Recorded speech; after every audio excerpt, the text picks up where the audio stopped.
उन्होंने कहा था कि उनको रिहाई की जाएगी। अगे बढ़े तो सीधा लै चलते हैं। सुखचैन सिंह गिल वालों प्रेस कॉन्फ्रेंस की जा रही है, सुनते हैं। अमित प्रसाद जी जो परमानेंटली वहाँ कैंप किए हुए हैं अमृतसर में, और प्राइमा फेसाई पुलिस को इसके बारे में सारे क्लूज लग चुके हैं। हमारी इन्वेस्टिगेशन जो है बिल्कुल ठीक लाइन पे चल रही है। इसमें 4 जो सस्पेक्ट्स हैं हमने डिटेन किए हैं। जो 2 लोग हैं जिन्होंने एग्जीक्यूट किया है उनकी आइडेंटिफिकेशन और डिटेनिंग का जो प्रोसेस है दैट इज गोइंग ऑन। और जो जिन्होंने लॉजिस्टिक सपोर्ट दी थी, जिन्होंने मोटरसाइकिल प्रोवाइड किया था, वो लोग हमने डिटेन किए हुए हैं इसमें। सो फर्दर इसकी इन्वेस्टिगेशन जो है चल रही है। इस स्टेज पे मैं किसी का नाम डिस्क्लोज नहीं कर सकता हूँ। वो सारा पार्ट जो है 1-2 दिन में आपको हम पूरा क्लियर कर देंगे। देखो आरपीजी के जो दोनों कंपोनेंट थे वो उसी टाइम मिल गए थे। जो यूज हुआ था वो भी, जो एक्सप्लोसिव था वाला पार्ट था वो भी। सो वो दोनों चीजें ऑलरेडी रिकवर हो चुकी हैं। लेकिन जो सस्पेक्ट्स हैं दे हैव बीन आइडेंटिफाइड, और 1-2 दिन में जैसे ही हमारी सारी, क्योंकि इसमें बहुत सारे लिंकेजेस होते हैं जो डेवलप करने की जरूरत है, but prima facie I can say कि पुलिस ने जो केस है उसको अनर्थ कर लिया है। वो सारा है जी, वो ऑलरेडी डीजीपी साहब बता चुके हैं। सारा हम कर रहे हैं, वही मैं कह रहा हूँ। अभी बहुत माइन्यूट डिटेल इसमें मैं नहीं कह सकता।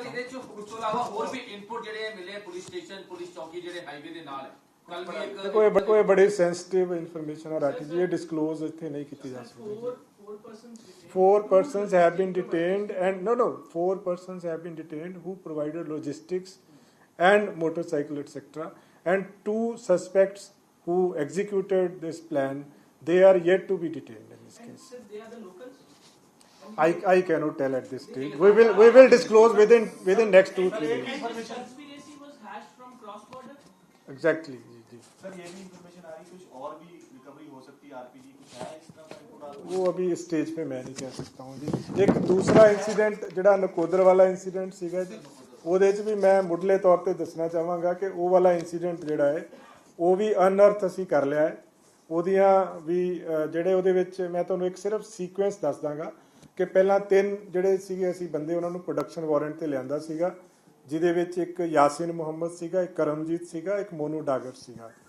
ਉਹਨਾਂ ਦਾ ਡਾਇਰੈਕਟ ਰੋਲ ਬਾਰੇ ਮੈਂ ਗੱਲ ਨਹੀਂ ਕਰਦਾ, ਬਟ ਇਹਦੇ ਵਿੱਚ ਜਿਹੜਾ ਜਿਹਦੀ ਵੌਇਸ ਸੀਗੀ, ਜਿਹੜੇ ਬੰਦੇ ਨੇ ਕਾਲ ਕਰ ਰਿਹਾ ਸੀ ਜਿਹੜਾ ਬੰਦਾ, ਉਹ ਬੰਦਾ ਆਇਡੈਂਟੀਫਾਈ ਕਰ ਲਿਆ ਗਿਆ ਵਾ ਕਿ ਕਿਹਦੀ ਵੌਇਸ ਸੀਗੀ। ਇਹਦੇ ਵਿੱਚ 3 ਬੰਦਿਆਂ ਨੂੰ ਹੁਣ ਤੱਕ ਰਾਉਂਡ ਅਪ ਕੀਤਾ ਵਾ। ਜਿਹੜਾ ਇੱਕ ਬੰਦਾ, ਮਤਲਬ I am not ਡਿਸਕਲੋਜ਼ਿੰਗ the names because ਨਾਮ ਉਦੋਂ ਡਿਸਕਲੋਜ਼ ਕਰਾਂਗੇ ਜਦੋਂ ਅਸੀਂ ਪੂਰੀ ਦਾ ਪੂਰਾ ਤੁਹਾਨੂੰ ਇੱਕ ਤੱਥ ਦੱਸਾਂਗੇ ਕਿ ਕਿਵੇਂ ਹੋਇਆ। ਸੋ ਜਿਹੜਾ ਮੇਨ ਬੰਦਾ ਇਹਦੇ ਵਿੱਚ ਸੀਗਾ, ਜਿਹਦੇ ਅਕਾਊਂਟ 'ਚ ਬਾਹਰੋਂ ਪੈਸੇ ਵੀ ਆਏ ਸੀਗੇ ਇਸ ਵਾਰਦਾਤ ਨੂੰ ਐਗਜ਼ੀਕਿਊਟ ਕਰਨ ਵਾਸਤੇ, ਉਸ ਨੂੰ ਵੀ ਡਿਟੇਨ ਕਰ ਲਿਆ ਗਿਆ ਵਾ। ਸੋ ਫਰਦਰ ਅਜੇ ਹੋਰ 1-2 ਬੰਦੇ ਹੋਰ ਨੇ ਜਿਹੜੇ ਇਹਦੇ ਵਿੱਚ ਰਹਿੰਦੇ ਆ। ਇੱਕ ਨਵਾਂ ਸ਼ਹਿਰ ਦੇ ਵਿੱਚ ਐਕਸਟੋਰਸ਼ਨ ਕਾਲ ਆਈ ਸੀਗੀ, ਉਹਦੇ 'ਚ ਔਰ ਇਹਦੇ 'ਚ ਦੋਨਾਂ ਦੇ ਵਿੱਚ ਹੀ ਮੇਨ ਲੀਡਸ ਜਿਹੜੀਆਂ ਨੇ ਮਿਲ ਚੁੱਕੀਆਂ ਨੇ। 2-3 ਦਿਨ ਦੇ ਵਿੱਚ ਪੂਰਾ ਡਿਟੇਲ ਦੇ ਵਿੱਚ ਖੁਲਾਸਾ ਕਰਾਂਗੇ। That I cannot say. देखो जो minute detail है ना, that will be disclosed once we complete our investigation. And any pro-Khalistani agenda? That I cannot say at this stage. देखो mastermind, I mean, where is he? In Pakistan, in Canada? देखो ਅਮਨਦੀਪ ਜੀ ਇਸ stage ਤੇ ਮੈਂ ਤਦੇ ਤੁਹਾਨੂੰ ਕਹਿ ਰਿਹਾ I have disclosed। देखो ਮੇਨ ਮੁੱਦਾ ਸਭ ਤੋਂ ਪਹਿਲਾਂ ਪੁਲਿਸ ਕੋਲੇ ਹੁੰਦਾ ਕਿ ਬਲਾਈਂਡ ਤਾਂ ਨਹੀਂ ਹੈ ਕੇਸ। ਸੋ ਇਹ ਹੁਣ ਬਲਾਈਂਡ ਕੇਸ ਨਹੀਂ ਹੈ, ਇਹ ਪੂਰੀ ਤਰ੍ਹਾਂ ਖੁੱਲ ਚੁੱਕਿਆ ਹੈ। ਫਰਦਰ ਇਨਵੈਸਟੀਗੇਸ਼ਨ ਚੱਲ ਰਹੀ ਹੈ। ਕੋਈ ਵੀ ਨਾਮ ਲਵਾਂਗਾ, ਕੋਈ ਚੀਜ਼ ਡਿਸਕਲੋਜ਼ ਕਰਾਂਗਾ, ਸਾਡੀ ਇਨਵੈਸਟੀਗੇਸ਼ਨ ਸਫਰ ਕਰਦੀ ਉਹਦੇ ਨਾਲ। ਸੋ ਜਦੋਂ ਸਾਡੀ ਇਨਵੈਸਟੀਗੇਸ਼ਨ ਕੰਪਲੀਟ ਹੋ ਜਾਏਗੀ, ਲੋਕਾਂ ਦਾ, ਪਬਲਿਕ ਦਾ ਸਭ ਤੋਂ ਵੱਧ ਮੁੱਦਾ ਹੁੰਦਾ ਕਿ ਕਿਤੇ ਐਂ ਤਾਂ ਨਹੀਂ ਕਿ ਪੁਲਿਸ ਦੇ ਕੋਲੇ ਕਲੂਜ਼ ਹੀ ਨਹੀਂ ਹੈਗੇ। ਮੈਂ ਬਹੁਤ ਡਿਟਰਮੀਨੇਸ਼ਨ ਨਾਲ ਕਹਿ ਰਿਹਾ ਕਿ ਪੂਰਾ ਕੇਸ ਅਨਅਰਥ ਅਸੀਂ ਕਰ ਲਿਆ ਹੈ। ਸਾਡੇ ਕੋਲੇ ਸਾਰੇ ਕਲੂਜ਼ ਨੇ, ਸਾਡੀ ਇਨਵੈਸਟੀਗੇਸ਼ਨ ਬਿਲਕੁਲ ਸਹੀ ਲਾਈਨ ਤੇ ਚੱਲ ਰਹੀ ਆ। 2-3 ਦਿਨ ਦੇ ਵਿੱਚ ਅਸੀਂ ਪੂਰੇ ਤੱਥ ਜਿਹੜੇ ਨੇ ਸਾਰੇ ਪ੍ਰੈਜ਼ੈਂਟ ਕਰਾਂਗੇ, ਕਿਵੇਂ ਹੋਇਆ, ਕੌਣ ਇਹਦੇ ਪਿੱਛੇ ਸੀਗਾ, ਕਿਵੇਂ ਹੋਇਆ। ਦੋ ਤਿੰਨ ਚੀਜ਼ਾਂ ਨੇ ਸਰ ਇਹਦੇ ਵਿੱਚ ਜਿਹੜਾ ਤੁਸੀਂ ਵੀ ਜ਼ਿਕਰ ਕਰ ਰਹੇ ਹੋ, ਲੇਕਿਨ ਜਿਹੜੇ ਹਾਈਵੇ ਤੇ ਜਿਹੜੇ ਪੁਲਿਸ ਚੌਕੀ ਨੇ, ਕਿਉਂਕਿ ਇਸ ਮਾਮਲੇ 'ਚ ਸੀਸੀਟੀਵੀ ਵਗੈਰਾ ਕਿਤੇ ਨਾ ਕਿਤੇ ਸਿਕਿਉਰਿਟੀ ਲੈਪਸ ਰਿਹਾ ਹੈ। ਹਾਲਾਂਕਿ ਇਨਪੁਟ ਸੀਗੇ ਕਿ ਦੇਖੋ ਰਾਠੀ ਜੀ, ਇਹ ਨਾ ਇਹਦੇ ਵਿੱਚ ਜਿਹੜੇ ਚੀਜ਼ਾਂ ਆਪਾਂ ਪ੍ਰੀਵੈਂਟ ਕਰਦੇ ਆ ਨਾ, ਉਹ ਸਾਹਮਣੇ ਘੱਟ ਆਉਂਦੀਆਂ ਨੇ। ਜਿਹੜੇ ਇਨਸੀਡੈਂਟਸ ਹੁੰਦੇ ਆ ਨੈਚੁਰਲੀ ਉਹੀ ਸਾਹਮਣੇ ਆਉਣੇ ਹੁੰਦੇ ਆ। ਸੋ ਬਹੁਤ ਸਾਰੇ ਇਨਸੀਡੈਂਟ ਆ ਜਿਹੜੇ ਪ੍ਰੀਵੈਂਟ ਵੀ ਹੋਏ ਆ। ਇਹਦੇ ਵਿੱਚ ਵੀ ਹੁਣ ਦੇਖੋ ਹਰ ਇਨਸੀਡੈਂਟ ਇੱਕ ਲਰਨਿੰਗ ਲੈਸਨ ਹੈ। ਇਸ ਇਨਸੀਡੈਂਟ ਤੋਂ ਬਾਅਦ ਇਹ ਪਤਾ ਲੱਗਾ ਕਿ ਸਾਂਝ ਕੇਂਦਰ ਨੂੰ ਵੀ ਟਾਰਗੇਟ ਕੀਤਾ ਜਾ ਸਕਦਾ ਹੈ। ਦੂਸਰਾ ਇਹ ਹੈ ਕਿ ਹਾਈਵੇ ਦੇ ਉੱਤੇ ਕਿਉਂਕਿ ਹਾਈਵੇ ਇੱਕ ਕਾਮਨ ਰਸਤਾ ਹੁੰਦਾ, ਬਹੁਤ ਚੱਲਦਾ ਵਾ ਰਾਤ ਨੂੰ, ਰਾਤ ਦਿਨ। ਉਹ ਤਾਂ ਜਿਹੜਾ ਤਰਨਤਾਰਨ ਬਠਿੰਡਾ ਹਾਈਵੇ 24 ਘੰਟੇ ਉੱਥੇ ਆਵਾਜਾਈ ਰਹਿੰਦੀ ਹੈ।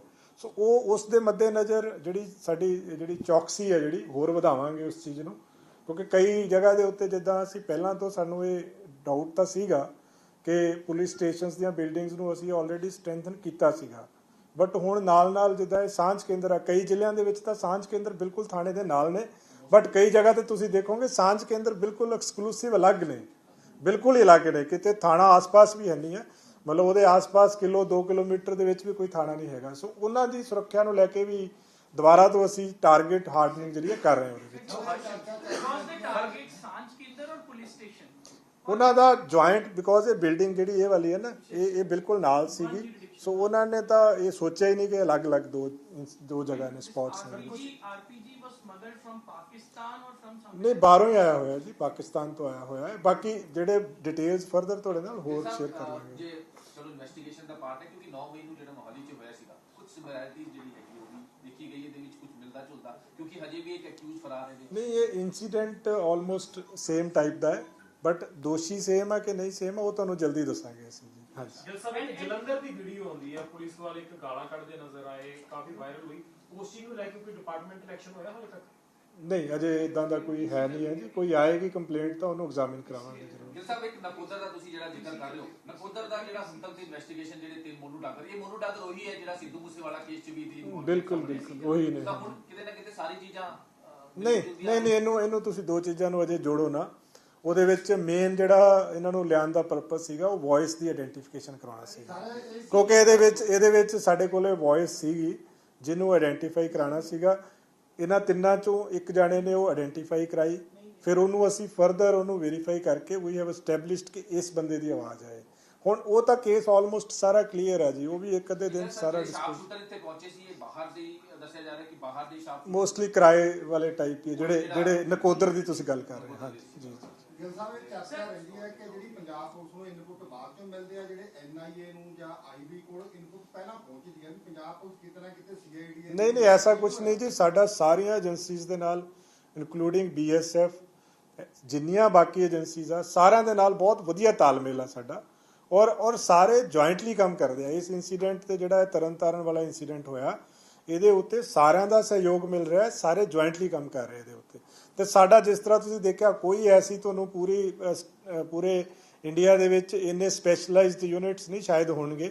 ਸਾਡਾ ਆਪਣਾ ਇੰਟਰਨਲ ਸਿਕਿਉਰਿਟੀ ਯੂਨਿਟ ਹੈ, ਸਾਡਾ ਕਾਊਂਟਰ ਇੰਟੈਲੀਜੈਂਸ ਯੂਨਿਟ ਆ, ਬਹੁਤ ਇਫੈਕਟਿਵਲੀ ਕੰਮ ਕਰਦੇ ਆ। ਦੇਖੋ, ਪੰਜਾਬ ਇੱਕ ਬੜੇ ਪੈਕਿਊਲੀਅਰ ਸਿਚੁਏਸ਼ਨ 'ਚ ਆ। ਜਿਹੜਾ ਪੰਜਾਬ ਦਾ ਬਾਰਡਰ ਹੈ ਨਾ ਜੀ, 553 ਕਿਲੋਮੀਟਰ ਦਾ ਇੰਟਰਨੈਸ਼ਨਲ ਬਾਰਡਰ ਟੱਚ ਕਰਦਾ ਹੈ। ਕਿੰਨੀ ਡਰੋਨ ਐਕਟੀਵਿਟੀ ਤੁਸੀਂ ਰੋਜ਼ ਦੇਖਦੇ ਆ, ਕਿੰਨੀ ਡਰੋਨ ਐਕਟੀਵਿਟੀ ਹੋ ਰਹੀ ਹੈ, ਕਿੰਨੇ ਵੈਪਨਸ, ਡਰੱਗਸ ਦੀ ਸਮਗਲਿੰਗ ਦੀ ਕੋਸ਼ਿਸ਼ ਕੀਤੀ ਜਾ ਰਹੀ ਆ, ਕਿੰਨੇ ਡਰੋਨ ਪਿਛਲੇ ਟਾਈਮ ਦੇ ਵਿੱਚ ਆਪਾਂ ਜਿਹੜੇ ਆ ਫੜੇ ਆ BSF ਦੇ ਨਾਲ ਕੋਆਰਡੀਨੇਸ਼ਨ ਕਰਕੇ, ਕਿੰਨੇ ਵੈਪਨ ਫੜੇ ਗਏ ਆ, ਕਿੰਨੀ ਡਰੱਗਸ ਫੜੇ ਗਏ ਆ। ਸੋ ਇਹ ਇੱਕ ਬੜੀ ਪੈਕਿਊਲੀਅਰ ਸਿਚੁਏਸ਼ਨ ਆ ਪੰਜਾਬ ਦੀ। ਇਨ ਸਪਾਈਟ ਆਫ ਦੈਟ ਮੈਂ ਕਹਾਂਗਾ, ਇਹ ਜਿਹੜੇ ਇਨਸੀਡੈਂਟ ਹੁਣ ਹੋਏ, ਐਸਾ ਨਹੀਂ ਕਿ ਪਹਿਲਾਂ ਨਹੀਂ ਹੋਏ। ਤੁਸੀਂ ਪੁਰਾਣੀ ਝਾਤ ਮਾਰੋਗੇ, ਪਹਿਲਾਂ ਵੀ ਹੋਏ ਆ, 2016 ਤੋਂ ਲੈ ਕੇ 2021 ਤੱਕ ਵੀ ਇਨਸੀਡੈਂਟਸ ਹੋਏ ਆ।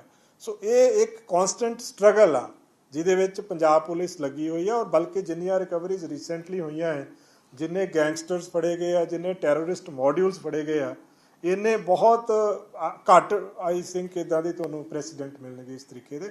ਸੋ ਆਪਾਂ ਇਹ ਵੀ ਇਸ ਚੀਜ਼ ਨੂੰ ਸਮਝੀਏ ਕਿ ਅਸੀਂ ਕਿਸ ਜਗ੍ਹਾ ਤੇ ਸਾਡਾ 553 ਕਿਲੋਮੀਟਰ ਦਾ ਬਾਰਡਰ ਹੈ, ਇੰਟਰਨੈਸ਼ਨਲ ਬਾਰਡਰ, ਔਰ ਕਿੰਨੀ ਉੱਥੋਂ ਡਰੋਨ ਐਕਟੀਵਿਟੀ ਆਪਾਂ ਰੋਜ਼ ਪੜ੍ਹਦੇ ਹਾਂ, ਕਿੰਨੀ ਡਰੋਨ ਐਕਟੀਵਿਟੀ, ਕਿੰਨਾ ਕੁਝ ਚੱਲ ਰਿਹਾ। ਉਹਦੇ ਬਾਵਜੂਦ ਵੀ ਇਹ ਪ੍ਰੋਐਕਟਿਵ ਪੁਲਿਸਿੰਗ ਆ, ਜਿਹਦੇ ਕਰਕੇ ਵੱਡੇ ਇਨਸੀਡੈਂਟਸ ਜਿਹੜੇ ਆ ਉਹਨੂੰ ਪ੍ਰੀਵੈਂਟ ਕੀਤਾ ਜਾ ਰਿਹਾ ਹੈ। ਦੂਸਰਾ, ਮੈਂ ਇੱਕ ਚੀਜ਼ ਹੋਰ ਐਕਨੋਲੇਜ ਕਰਨਾ ਚਾਹਾਂਗਾ ਕਿ ਜਿਹੜਾ ਨਕੋਦਰ ਵਾਲਾ ਇਨਸੀਡੈਂਟ ਹੋਇਆ, ਉਹਦੇ ਵਿੱਚ ਸਾਡਾ ਆਪਣਾ ਪਰਿਵਾਰ ਦਾ ਮੈਂਬਰ ਸ਼ਹੀਦ ਹੋਇਆ ਉਹਦੇ ਵਿੱਚ। ਸੋ ਪੁਲਿਸ ਜਿੱਥੇ ਪੁਲਿਸ ਪ੍ਰੋਐਕਟਿਵਲੀ ਕੰਮ ਕਰ ਰਹੀ ਆ, ਉਹਨੇ ਉਹਨਾਂ ਦਾ ਬਹਾਦਰੀ ਨਾਲ ਮੁਕਾਬਲਾ ਕੀਤਾ। ਉਹ ਤਾਂ ਇੱਕ ਬਦਕਿਸਮਤੀ ਸੀ ਕਿ ਦੋਨਾਂ ਦੀ ਡੈਥ ਹੋ ਗਈ, ਬਟ ਉਹਦੇ ਵੱਲੋਂ ਕੋਈ ਕਮੀ ਨਹੀਂ ਰਹੀ। ਉਹਨੇ ਮਤਲਬ ਆਪਣਾ ਪਿੱਛਾ ਕੀਤਾ, ਗੋਲੀ ਚਲਾਈ, ਸ਼ਹੀਦੀ ਪ੍ਰਾਪਤ ਕੀਤੀ। ਸੋ ਜਿੱਥੇ ਪੰਜਾਬ ਪੁਲਿਸ ਸਿਕਿਉਰਿਟੀ ਡਿਊਟੀ ਜਿੱਥੇ ਉਹਨੇ ਕੀਤੀ ਆ, ਈਵਨ ਜਿਹੜਾ ਇਨਸੀਡੈਂਟ ਹੋਇਆ ਸੀ ਫਰੀਦਕੋਟ ਵਾਲਾ, ਉਹਦੇ 'ਚ ਵੀ ਉਹਨੇ ਰਿਟੈਲੀਏਟ ਕੀਤਾ ਸੀਗਾ ਜਿਹੜਾ ਜਵਾਨ ਸੀਗਾ। ਸੋ ਜਿੱਥੇ ਸਿਕਿਉਰਿਟੀ ਦੇ ਵਿੱਚ ਵੀ ਪੁਲਿਸ ਨੇ ਆਪਣਾ ਪੂਰਾ ਯੋਗਦਾਨ ਪਾਇਆ ਵਾ। ਆਪਾਂ ਨੂੰ ਮਤਲਬ ਇਸ ਚੀਜ਼ ਨੂੰ ਪੂਰਾ ਸਾਰਿਆਂ ਨੂੰ ਐਕਨੋਲੇਜ ਕਰਨਾ ਚਾਹੀਦਾ ਹੈ ਕਿ ਜਿਹੜਾ ਸੀਨੀਅਰ ਕਾਂਸਟੇਬਲ ਮਨਦੀਪ ਸਿੰਘ ਸੀਗਾ, ਉਹਨੇ ਆਪਣੀ ਸ਼ਹਾਦਤ ਮਤਲਬ ਪੰਜਾਬ ਪੁਲਿਸ ਵਾਸਤੇ ਇੱਕ ਆਈ ਥਿੰਕ ਕਿ ਬੜੀ ਮਾਣ ਵਾਲੀ ਗੱਲ ਹੈ ਕਿ ਸਾਡੇ ਜਵਾਨ ਨੇ ਮੌਕੇ ਤੇ ਸ਼ਹਾਦਤ ਪ੍ਰਾਪਤ ਕੀਤੀ ਹੋਵੇ। ਜਿਹੜਾ ਤੁਸੀਂ ਬਾਰਡਰ ਦੀ ਗੱਲ ਕੀਤੀ ਆ, J&K ਤੋਂ ਲੈ ਕੇ ਇਹ ਸਾਰਾ ਗੁਜਰਾਤ ਤੱਕ ਜਾ ਰਿਹਾ ਲੰਬਾਈ, ਇਹ ਬਾਰ-ਬਾਰ ਸਵਾਈਜੀ ਸੁਖਚੈਨ ਸਿੰਘ ਗਿੱਲ ਦੇ ਵੱਲੋਂ ਪ੍ਰੈਸ ਕਾਨਫਰੰਸ ਕੀਤੀ ਜਾ ਰਹੀ ਹੈ। ਦੋ ਅਹਿਮ ਮੁੱਦਿਆਂ ਤੇ ਉਹਨਾਂ ਦੇ ਵੱਲੋਂ ਜਾਣਕਾਰੀ ਦਿੱਤੀ ਗਈ। ਪਹਿਲਾ ਮੁੱਦਾ ਸਰਹਾਲੀ ਦੇ ਵਿੱਚ ਜੋ RPG ਨਾਲ ਅਟੈਕ ਹੋਇਆ ਤੇ ਦੂਸਰਾ ਮਾਮਲਾ ਨਕੋਦਰ ਦੇ ਵਿੱਚ ਵਪਾਰੀ ਕਤਲकांड ਮਾਮਲੇ ਦੇ ਵਿੱਚ ਵੀ ਉਹਨਾਂ ਦੇ ਵੱਲੋਂ ਜਾਣਕਾਰੀ ਦਿੱਤੀ ਗਈ। ਸਰਹਾਲੀ ਥਾਣੇ ਉੱਤੇ RPG ਅਟੈਕ ਮਾਮਲੇ ਤੇ IG ਦੇ ਵੱਲੋਂ ਇੱਕ ਵੱਡਾ ਦਾਅਵਾ ਕਰਦਿਆਂ ਹੋਇਆ ਆਖਿਆ ਗਿਆ ਹੈ ਕਿ ਸਾਰੇ ਥਾਣੇ ਤੇ ਸਾਂਝ ਕੇਂਦਰਾਂ ਦੀ ਸੁਰੱਖਿਆ ਦੇ ਵਿੱਚ ਵਾਧਾ ਕਰ ਦਿੱਤਾ ਗਿਆ ਹੈ ਤੇ RPG ਅਟੈਕ ਮਾਮਲੇ ਦੇ ਦੋ ਮੁਲਜ਼ਮਾਂ ਦੀ ਪਛਾਣ ਵੀ ਹੋ ਚੁੱਕੀ ਹੈ।